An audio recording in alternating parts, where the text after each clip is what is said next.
Hello students, last class में मैंने आपको सप्लाई के बारे में बताया था। सप्लाई क्या होती है।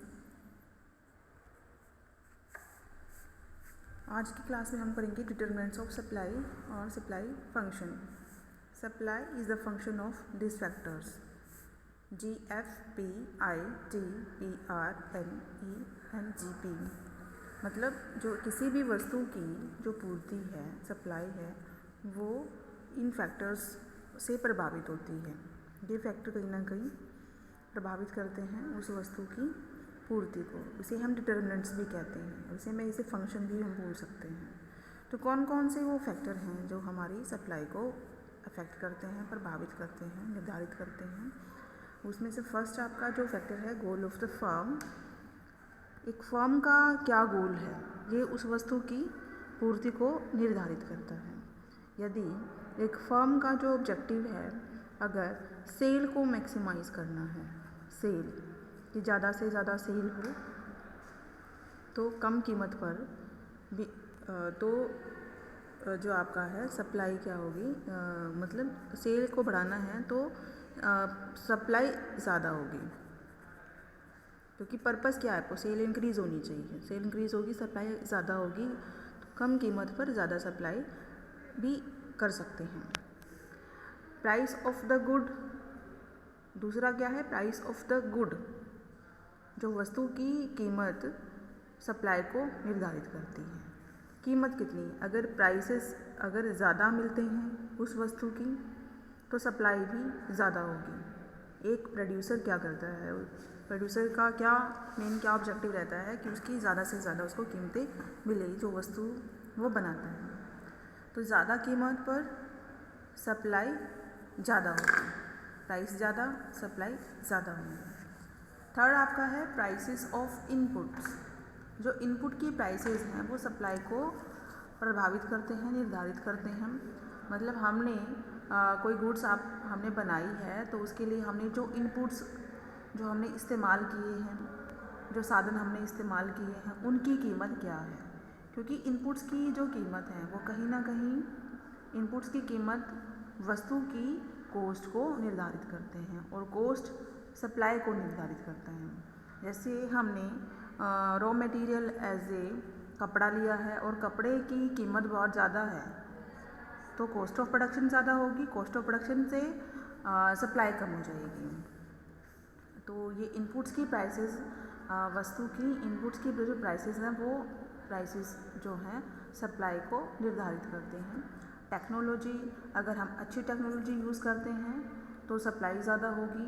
अगर हम बैकवर्ड पुरानी टेक्नोलॉजी का इस्तेमाल करते हैं तो आपकी सप्लाई कम भी हो सकती है। क्योंकि अगर हमारे पास तरीका अच्छा है वस्तु को क्रिएट करने का, अगर हमारे पास तरीका बढ़िया है और जो है लो कॉस्ट, ऐसा तरीका हमारे पास है और उसकी लागत भी कम है, तो आपकी सप्लाई ज़्यादा होगी। प्राइसेस ऑफ रिलेटेड गुड्स, जो भी वस्तु हम प्रोड्यूस करते हैं उनसे related good, PR price related goods. GF means goal of the firm, P price of the goods, I inputs के prices, T for technology, PR prices of related goods. जो related goods होते हैं, related goods जो होती हैं वो आपकी हैं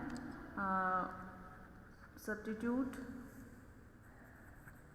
एंड कॉम्प्लीमेंट्री।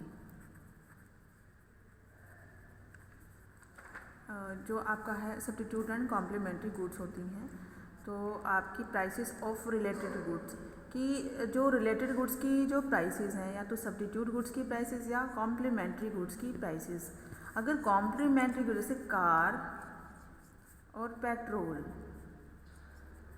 ये क्या हैं, कॉम्प्लीमेंट्री गुड्स हैं। तो एक की जो है कीमत के बढ़ने से, कार की कीमत के बढ़ने से पेट्रोल की जो है सप्लाई बढ़ जाएगी, सप्लाई इंक्रीज हो जाएगी। तो कॉम्प्लीमेंट्री गुड्स के केस में क्या है, जैसे कार की प्राइसेस इंक्रीज हुई, कार की प्राइस इंक्रीज हुई तो पेट्रोल की सप्लाई इंक्रीज हो जाएगी, सप्लाई बढ़ जाएगी। तो ये पॉजिटिव रिलेशन का होता है। दूसरा जो सब्स्टिट्यूट गुड्स जो होती हैं, जैसे टी है, जैसे कॉफ़ी है, ये आपकी सब्स्टिट्यूट गुड्स हैं। अगर एक वस्तु टी, अगर टी की प्राइसेस बढ़ जाएं और मान लीजिए कॉफ़ी की कम हो जाएं, अगर टी की प्राइसेस बढ़ती हैं तो टी की सप्लाई इंक्रीज़ होगी बेटा, कॉफ़ी की नहीं होगी। कॉफ़ी की सप्लाई कम हो जाएगी। टी की प्राइसेस बढ़ी हैं तो कॉफ़ी की सप्लाई कम हो जाएगी। ये सब्स्टिट्यूट गुड्स के केस में है और ये आपका कॉम्प्लीमेंट्री गुड्स के केस में है। तो प्राइस ऑफ रिलेटेड गुड्स के केस में ऐसे ही जो हम आपकी वस्तु की जो सप्लाई है वो कहीं ना कहीं प्रभावित होती है। एक्सपेक्टेशंस ऑफ द प्रोड्यूसर, जो हम एक्सपेक्ट करते हैं, प्रोड्यूसर क्या एक्सपेक्ट करता है कि उसकी फ्यूचर में वस्तुओं की कीमतों की बढ़ने की संभावनाएं अगर होती हैं तो प्रेजेंट में सप्लाई कम हो जाएगी, क्योंकि एक प्रोड्यूसर जब कीमतें बढ़ेंगी एक्चुअल में तभी उसकी सप्लाई को वो बढ़ाता है। तो प्रेजेंट में जो है सप्लाई क्या होगी, फ्यूचर में अगर बढ़ने की संभावनाएं हैं, कीमतों के बढ़ने की संभावनाएं हैं, तो प्रेजेंट में सप्लाई कम हो जाएगी। प्रोड्यूसर जब कीमत उसकी वास्तव में बढ़ जाएगी तभी उसको सप्लाई करता है, तभी उसको मार्केट में उसको अवेलेबल कराता है। ठीक है, तो एक्सपेक्टेशंस ऑफ द प्रोड्यूसर ये क्या है, सप्लाई को निर्धारित करने वाला एक फैक्टर है एक्सपेक्टेशंस ऑफ द प्रोड्यूसर। 7 जो आपका है गवर्नमेंट की पॉलिसी, की गवर्नमेंट की जो पॉलिसी, अगर मान लो गवर्नमेंट किसी भी वस्तु की सप्लाई को कम करना चाहता है और बढ़ाना, हो सकता है कि प्राइसेस बढ़ा भी सकता है और कम भी कर सकता है, तो गवर्नमेंट टैक्स भी लगाता है। जैसे सेल टैक्स हो गया, सेल टैक्स लगा दिया, तो सेल टैक्स लगाने से वस्तु महंगी हो जाएगी और उसकी प्रोडक्शन की कॉस्ट को बढ़ जाएगी और वो सप्लाई उसकी कम हो जाएगी। तो अगर गवर्नमेंट चाहता है कि किसी वस्तु की सप्लाई मार्केट्स में कम हो तो टैक्स रेट इंक्रीज़ कर देगी और टैक्स रेट से उसकी सप्लाई कम हो जाएगी। तो गवर्नमेंट क्या चाहती है, किस वस्तु को बैन करना चाहती है और किस वस्तु की सप्लाई को बढ़ाना चाहती है, ये गवर्नमेंट के हाथ में है। वो उसकी पॉलिसी कहीं ना कहीं उस वस्तु की सप्लाई को प्रभावित करती है, अफेक्टेड करती है। ये आपके डिटर्मिनेंट्स हैं, determinants of supply, goal of the firm, price of the goods, price of inputs, technology, price of related goods, expectations of the producer and government policies. अब इसका हम लॉ पढ़ेंगे, लॉ ऑफ सप्लाई। जैसे आपका demand का law है वैसे ही आपका सप्लाई का लॉ भी है। देखो, अन्य बातें जो हैं समान रहने पर, अन्य बातें कौन सी हैं, अगर किसी भी वस्तु की प्राइस, एक वस्तु की प्राइस के बढ़ने से, प्राइसेस के बढ़ने से उसकी सप्लाई बढ़ जाती है और प्राइस के घटने से सप्लाई घट जाती है। तो अन्य बातों के समान रहने पर, अन्य बातें कौन सी हैं, जो goal of the firm, inputs के prices, technology, price of related goods, expectations and government policy, ये सारी अन्य बातें हैं। इसमें अगर हम प्राइसेस ऑफ द गुड्स, अगर ये पॉइंट को छोड़कर बाकी सारी क्या अन्य बातें, अगर ये कांस्टेंट मान लें हम, तो सिर्फ और सिर्फ उस वस्तु की कीमत बढ़ने से सप्लाई बढ़ जाएगी। ये लॉ है, ये क्या है आपका लॉ ऑफ सप्लाई। क्योंकि एक प्रोड्यूसर की क्या इच्छा होती है, प्रोड्यूसर की क्या इच्छा होती है कि उसकी ज़्यादा कीमत हो, उसकी वस्तु की जो वो सेल करता है उसकी ज़्यादा कीमत उसको मिले।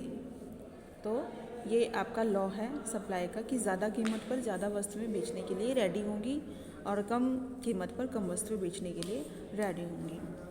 एंड जो आपका है मूवमेंट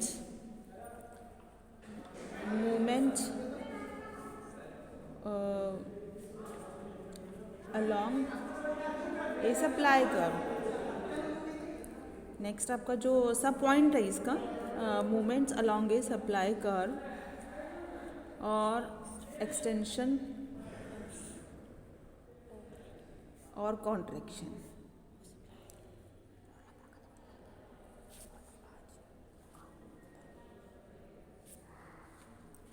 कॉन्ट्रैक्शन ऑफ सप्लाई। देखिए जैसे नाम से लग रहा है एक्सटेंशन बढ़ जाना, कॉन्ट्रैक्शन ये कम हो जाना। तो मूवमेंट जब कर्व पे ही मूवमेंट होगी आपकी, ये आपका एसएस कर्व है, एसएस आपका सप्लाई कर्व,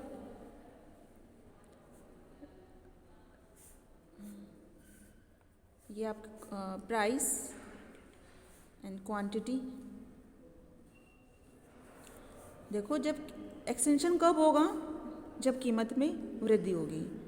मान लीजिए ये आपका इनिशियल आपकी प्राइसेस हैं या आपकी क्यू है कि इस कीमत पर आप इतनी सप्लाई करते हैं, इस वस्तु की इतनी आप सप्लाई करते हो, क्यू के बराबर आप सप्लाई करते हो। अगर कीमत पी से बढ़ जाए, पी से P1 हो जाए,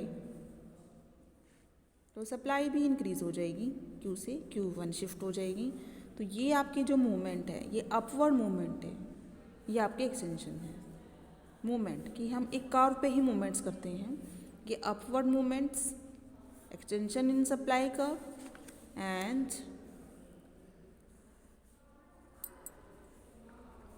प्राइस इन क्वांटिटी। अब इसके जो उल्टा आप देखिए कि कीमतों में अगर ये आपकी कीमत है और ये क्वांटिटी है, अगर कीमत कम होगी P से P1 तो क्वांटिटी भी कम हो जाएगी। जो एक प्रोड्यूसर ऑफर करता है सेल करने के लिए, एक प्रोड्यूसर क्यों चाहेगा कि उसको उसकी कीमत कम मिले, उसकी वस्तु की कीमत कम मिलेगी। सभी प्रोड्यूसर यही चाहते हैं कि ज़्यादा कीमत मिले। तो प्राइस इसके कम हो जाने से क्वांटिटी डिक्रीज हो जाएगी। ये आपका है contraction, contractions of supply. And ये आपका है extension, extension of supply, contraction of supply and extension of supply. जब एक ही कर्व पे मूवमेंट्स होगी, मतलब या अपवर्ड मूवमेंट हो या फिर बैकवर्ड्स मूवमेंट्स हो, तो ये बेटा आपको एक्सटेंशन एंड कॉन्ट्रैक्शन हम कहेंगे इसे। ये कर्व टोटली शिफ्ट भी होता है, शिफ्टिंग इन सप्लाई कर्व। अगर ये सप्लाई कर्व है तो अगर ये ऐसे शिफ्ट होगा तो इसे हम कहेंगे shifting, shifting in supply curve. आज की क्लास में इतना ही हम करेंगे। नेक्स्ट क्लास में हम इसकी इलास्टिसिटी देखेंगे कि सप्लाई की इलास्टिसिटी क्या होती है।